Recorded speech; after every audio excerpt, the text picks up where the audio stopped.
When you look at Japan today, you see a society that feels like it's living in the year 3000. It's a world of neon-drenched streets, high-tech robotics, and bullet trains. But if you rewind the clock just over 150 years, you wouldn't find a tech paradise.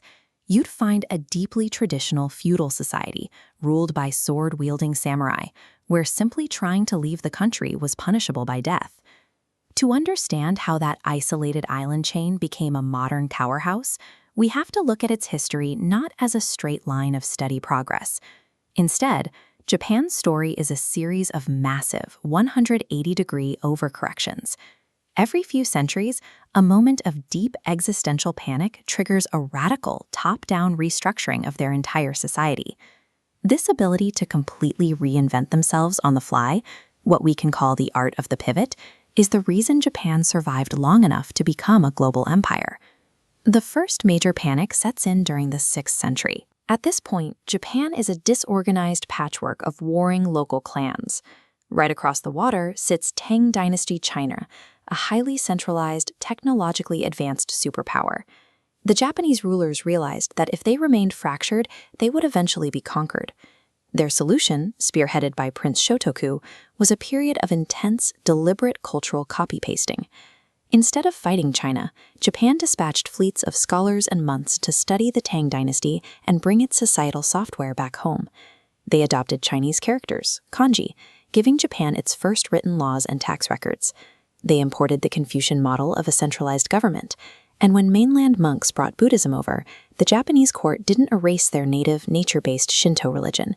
They merged the two, turning local spirits into cosmic Buddhas. This early transformation set a historical precedent.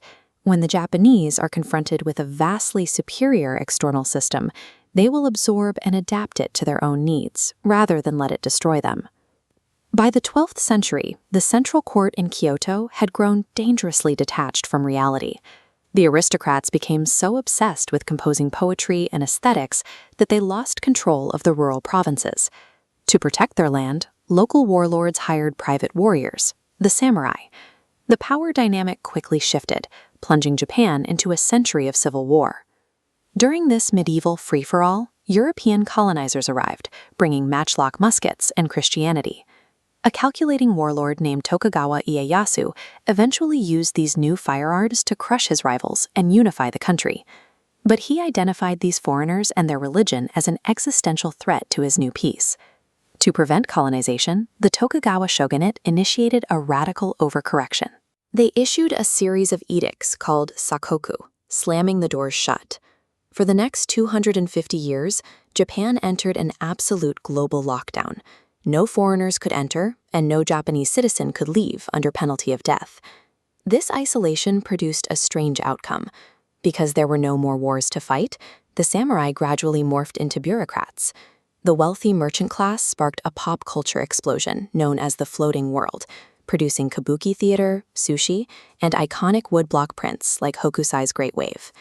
By locking the country down, the shogunate bought Japan 2.5 centuries of peace. But they also created a fragile, frozen-in-time bubble that was entirely unprepared for the Industrial Revolution happening everywhere else. That bubble popped in 1853. 4 massive, steam-powered United States warships sailed directly into Tokyo Bay, commanded by Commodore Matthew Perry. He delivered a direct demand: open the ports to American trade, or face the consequences.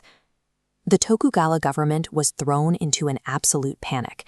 The samurai looked at the heavy cannons of the Western warships and realized their medieval defenses were useless. They were bringing 17th century swords to a 19th century artillery fight. Local lords overthrew the government and returned power to the emperor in the Meiji Restoration. Then they executed a 180-degree pivot. The samurai class was legally abolished. The carrying of swords was banned, and the nation began copy-pasting the industrial West, hiring thousands of foreign experts to build a modern state from scratch. In just 3 decades, Japan leaped from a medieval agrarian society into an industrialized powerhouse.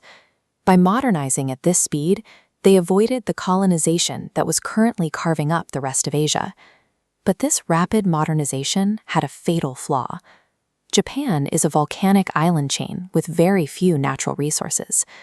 To feed its factories and its massive new military, the nation believed it needed a colonial empire of its own to secure raw materials. A radical military faction eventually seized control of the government. They launched a full-scale invasion of China in 1937. When the United States responded with an oil embargo, the Japanese military launched a desperate gamble, a surprise preemptive strike on the U.S. Pacific Fleet at Pearl Harbor. That gamble failed. The war transformed into a bloody retreat across the Pacific, culminating in the firebombing of Japanese cities and the unprecedented destruction of the atomic bombs dropped on Hiroshima and Nagasaki. Japan's overcorrection into a militaristic empire had pushed the nation to the brink. By August 1945, their overseas territories were gone, millions were dead, and the country lay in smoldering ash.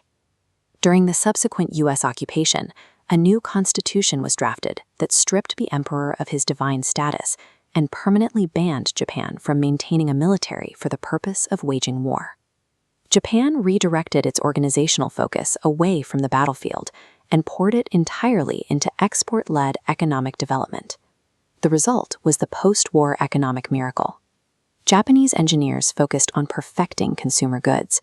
By the 1980s, high-quality, reliable brands like Toyota and Sony had conquered the global marketplace, turning Japan's economy into the second largest in the world. In the late 20th century, Japan captured the global imagination through the soft power of consumer electronics, video games, and anime. Brands like Nintendo and Studio Ghibli transformed the country into a major global exporter of popular culture. Japan didn't survive the last 15 centuries by being rigid.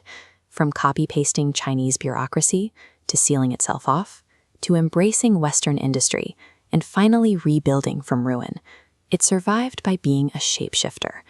They stand as proof that when a society faces total collapse, its survival depends on the capacity for radical reinvention.